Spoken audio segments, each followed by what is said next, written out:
Here is something Neville Goddard said in a 1972 lecture that might surprise you. Do not look for signs to confirm what you have assumed. The assumption, if persisted in, will harden into fact, with or without your noticing the bridge of incidents.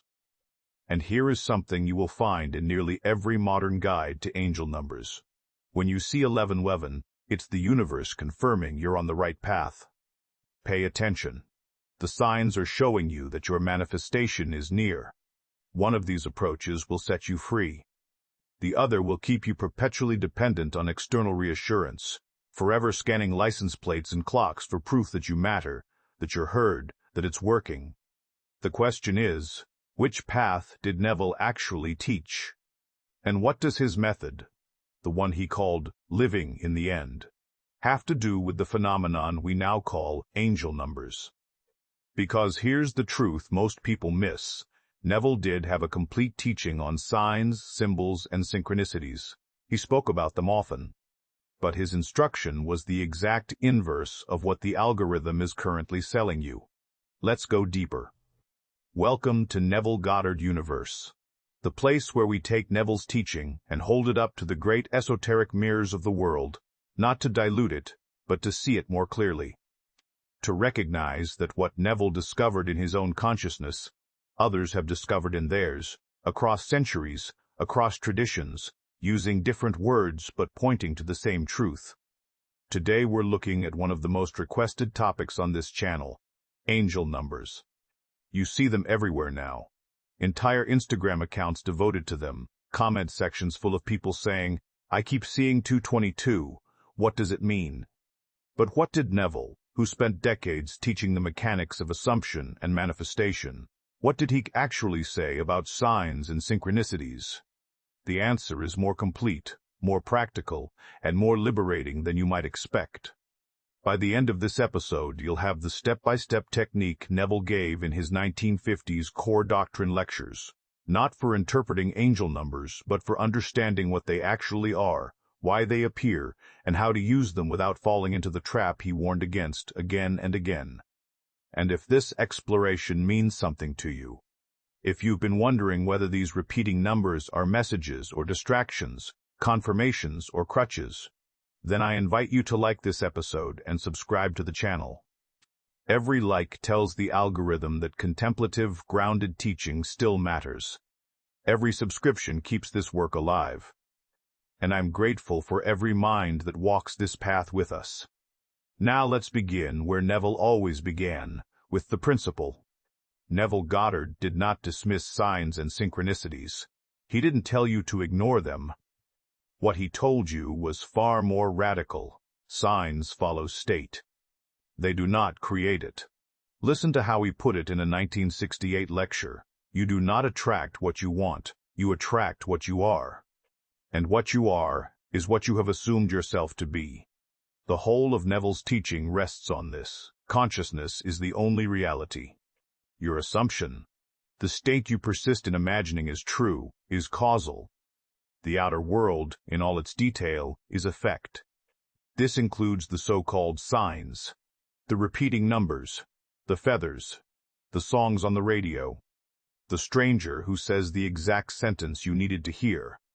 These are not messages sent to you by an external intelligence. They are reflections pushed out from you by the state you are occupying. Let me say that again, because it changes everything. The world is yourself pushed out.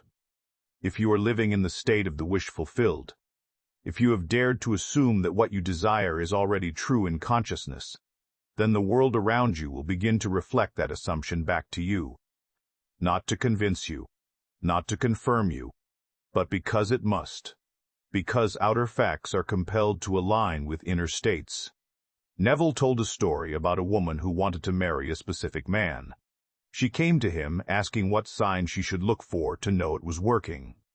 And Neville's answer was blunt.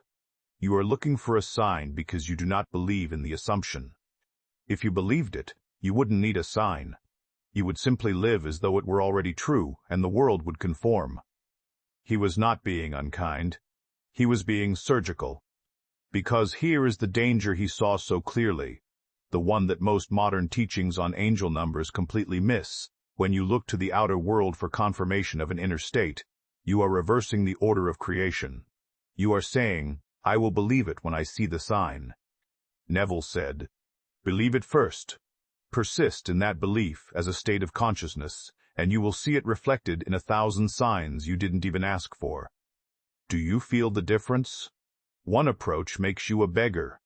The other makes you a creator. Now, this does not mean signs are meaningless. Neville acknowledged them constantly. In The Law and the Promise-esque, he recounts testimony after testimony of people who assumed something inwardly and then noticed the outer world beginning to whisper it back to them.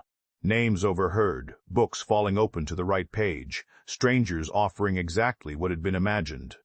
But notice the order: assumption first, then the signs. The signs are the footprints of the state, not the path to it.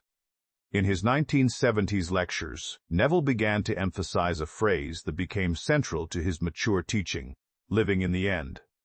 This is the state in which you are no longer trying to get something, no longer hoping for it, no longer looking for evidence that it's coming. You are living, as though it has already happened. You have collapsed the distance between desire and fulfillment within your own consciousness. And from that state, from that inner conviction, the bridge of incidents unfolds. The signs appear. The synchronicities multiply. But you are not chasing them. You are not refreshing your phone at 11,001 hoping the universe noticed you. You are simply being, the person for whom the thing is already true. This is the foundation. Hold it clearly in your mind, because now we're going to look at where this teaching converges. Startlingly, with an older esoteric tradition that modern angel number culture has mostly forgotten. The phenomenon we now call angel numbers has deep roots in what might be called symbolic consciousness, the recognition that reality speaks in patterns, correspondences, and resonances. This idea is ancient. You find it in Pythagoras, in Kabbalah, in the Hermetic tradition, and in nearly every esoteric system that sought to read the language of the cosmos. The Kybalion, that early 20th century distillation of Hermetic teaching, states it plainly: as above, so below, as within, so without. The inner and outer are mirrors. What is held in consciousness will be reflected in circumstances. Sound familiar? Neville would have recognized this immediately. He might even have nodded and said, yes, and I will tell you plainly what they are saying. In symbol, consciousness is the only reality. The without is the pushed-out projection of the within. The Hermetic traditions taught that numbers, planets, and symbols carried meaning because they participated in a unified field of correspondence. To see a repeating number was to perceive a harmonic, a moment when inner and outer were singing the same note. But, and this is crucial, the adept was never taught to wait for the number to validate the inner work. The inner work produced.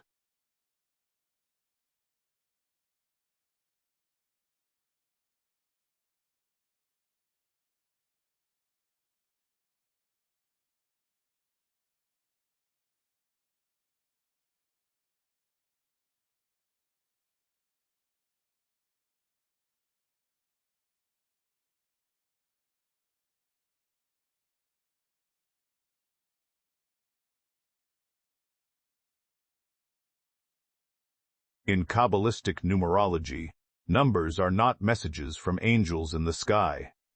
They are expressions of divine structure, archetypal patterns through which consciousness organizes reality. When you see a repeating number, you are seeing your own consciousness reflected in the grammar of form. This is where modern angel number culture has lost the thread.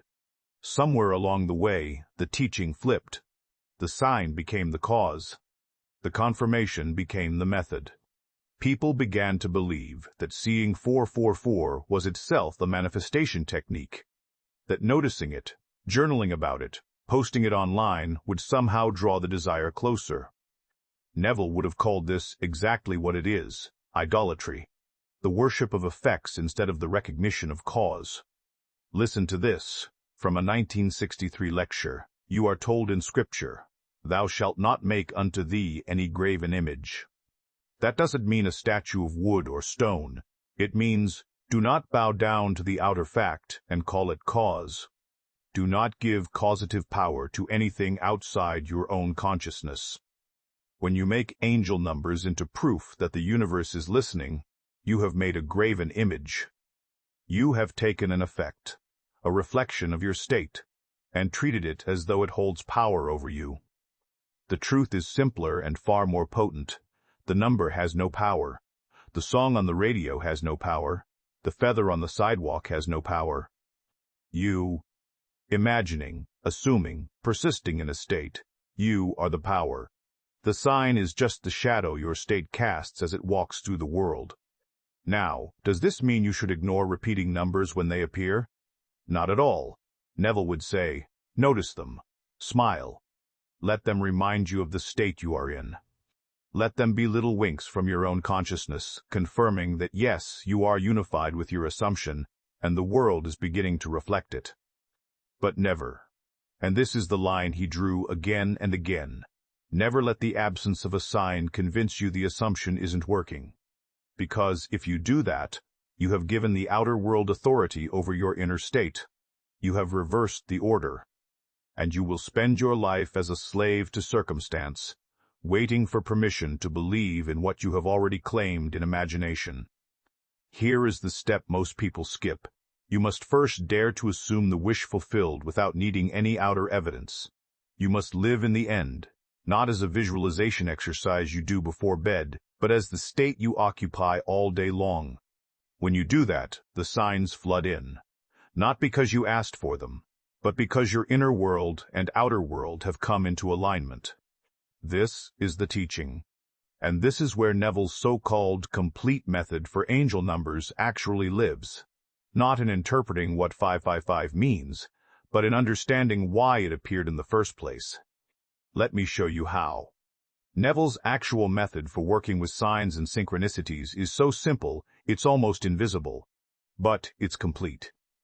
And it works whether the sign is a repeating number, a name, a symbol, or a seeming coincidence that takes your breath away. Here is the process, drawn directly from his 1950s core doctrine lectures and refined through his later teaching on living in the end. Step 1. Define the end. Not the sign, not the evidence, the end, the fulfilled desire, the state in which the thing you want is already yours. If it's a relationship, the end is not, he texted me back. The end is, we are together, committed, in love. If it's financial freedom, the end is not, I saw my bank balance increase. The end is, I live without financial fear. I am secure. I am abundant. Get clear on this. Write it down if it helps. The end is not a stepping stone. It is the completion, the done deal. Step 2. Construct the scene that implies the end. This is classic Neville. You are going to use your imagination to build a short, sensory-rich scene, something you could experience in 5 to 10 seconds. That would only be true if the desire were already fulfilled.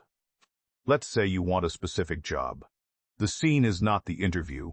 It's not the offer letter. It's you, sitting at the desk in that office, feeling the weight of the company badge around your neck, hearing a colleague call you by name and say, "Great work today."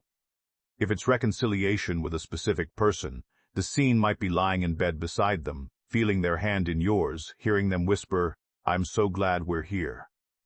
The scene must be simple. It must be first person. You are in it, not watching it, and it must imply that the wish is already done. Step 3. Live in the end through SATS. SATS, the state akin to sleep, is Neville's foundational technique. You enter it each night as you drift towards sleep. Your body is relaxed, your mind is quiet, and the border between waking and dreaming becomes thin. In that state, you loop the scene. You don't visualize it as something far away or future. You experience it as now. You feel it, you hear it. You let it saturate your consciousness until it feels more real than the room around you, and then you fall asleep inside it. This is not pretending. This is not wishful thinking. This is you, occupying the state of the wish fulfilled, impressing it into your subconscious, letting it become the ground you walk on. You do this night after night, not with effort, not with strain, but with the quiet persistence of someone who knows the law. Step 4. Walk through your day as the person for whom it is already true. This is living in the end. During the day, you do not beg. You do not hope. You do not anxiously scan the world for proof. You simply move as the person who already has what you once desired. You make decisions from that state. You speak from that state. You feel from that state. If you catch yourself slipping back into lack or doubt, you gently correct it. You don't fight the thought. You replace it. You ask, what would I be thinking if this were already done? And you think that instead. Step 5. Notice the signs, but do not lean on them. Here is where angel numbers fit. As you persist in the state, the outer world begins to conform. You will see signs, repeating numbers, names, synchronicities that feel too perfect to be random. When this happens, smile. Let it delight you. Let it remind you that you are unified with your assumption. But do not let the presence or absence of these signs determine your faith in the process. Because the process is not, I assume, then I look for a sign, then I believe it's working. The process is, I assume, I persist. The world conforms, with or without my noticing. Neville put it this way in a 1971 lecture. I have seen people receive everything they imagined and more, and they never once looked for a sign. And I have seen others chase signs like breadcrumbs and remain stuck in longing for years. The difference was not in the technique. It was in whether they dared to live in the end without needing the world to confirm it first. That is the method. Define the end. Construct the scene. Enter SATS. Live from the state. Notice the signs, but never depend on them. If you do this, truly do this, the angel numbers will come. But by the time they do, you will already be the person who doesn't need them. There is something astonishing happening when you step back and look at this convergence. Neville, teaching in mid-20th century Los Angeles, is saying, consciousness is causal, the outer world is effect. Assume the wish fulfilled and the bridge of incidents will appear. And centuries earlier, the Hermetic philosophers are saying, as within, so without, the universe is mental, correspondence is the law. And the Kabbalists are mapping the structure of reality as emanations from consciousness itself, teaching that every number, every letter, every form is a reflection of divine thought made manifest. And the Vedantists are saying, Brahman is the only reality. The world is Maya, appearance, the projection of consciousness mistaking itself for separation. Different languages, different symbols, same truth. Why does this keep happening? Why do human beings, separated by time and geography and culture, keep arriving at the same core insight? Because it is not a belief. It is not a philosophy. It is the actual structure of reality, discovered again and again by anyone who goes inward deeply enough to see the mechanism at work. Consciousness is primary. The outer is secondary. What you assume within will harden into fact without. This is not mystical poetry. It is phenomenological observation. It is what happens when you test it. And the teaching on signs, on synchronicities, on angel numbers, on all the breadcrumbs the world seems to scatter at your feet. This teaching is ultimately about trust. Do you trust the inner more than the outer? Do you trust your assumption more than your senses? Do you trust the state you occupy more than the evidence you see? Because if you do, if you dare to live in the end without needing the world to confirm it first, then you are no longer subject to the world. You are its author. The angel numbers are not messages from a distant power. They are echoes of your own voice, bouncing back from the mirror of reality. And when you truly understand that, you stop asking what they mean and start recognizing what they are. Proof that you and the world are not separate. that you are the operant power, that consciousness is the only reality, and everything else is its pushed-out reflection. This is what Neville knew. This is what the Hermeticists knew. This is what every mystic who ever looked deeply enough discovered. You are not in the world. The world is in you. And once you know that, truly know it, the signs become irrelevant, because you no longer need to be told what you already are. So here is what I want you to take from this. The next time you see a repeating number, 111, 444, 1212, whatever it is, don't ask the internet what it means. Don't refresh your manifestation journal looking for confirmation. Just smile. Let it remind you that you are unified with your assumption. Let it be a wink from your own consciousness. And then go back to living in the end. Because that is the only technique that matters.